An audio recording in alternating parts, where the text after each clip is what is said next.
শ্রী কাল ভৈরব। জ্যোতিষে লগ্নের গুরুত্ব কিন্তু সর্বাধিক।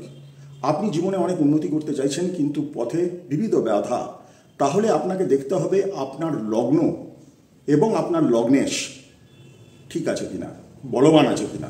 এবং তার সাথে সাথে যদি বাধা উপক্রম করতে চান তাহলে নিত্যদিন আপনার ষষ্ঠপতি, অষ্টমপতি এবং দ্বাদশপতির শান্তিমন্ত্র পাঠ করুন। তাদের প্রশমিত করার জন্যে, তাদের শান্ত করার জন্যে তাদের দানের ব্যবস্থা করুন। আমি একটা ছোট্ট এক্সাম্পল দিচ্ছি। যেমন ধরুন, যদি মেষ লগ্নের কথা হয়, লগ্নপতি মঙ্গল, মঙ্গলের অবস্থান দেখুন, ষষ্ঠপতি বুধ, বুধের অবস্থান দেখুন এবং বুধের শান্তিমন্ত্র জপ করুন।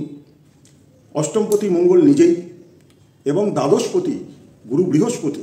আপনাকে তিনটে গ্রহের উপরে বিশেষ নজর দিতে হবে, বুধ, মঙ্গল এবং গুরু বৃহস্পতি। তাহলেই আপনারা সুফল পাবেন। ধন্যবাদ। জয় শ্রী কাল ভৈরব।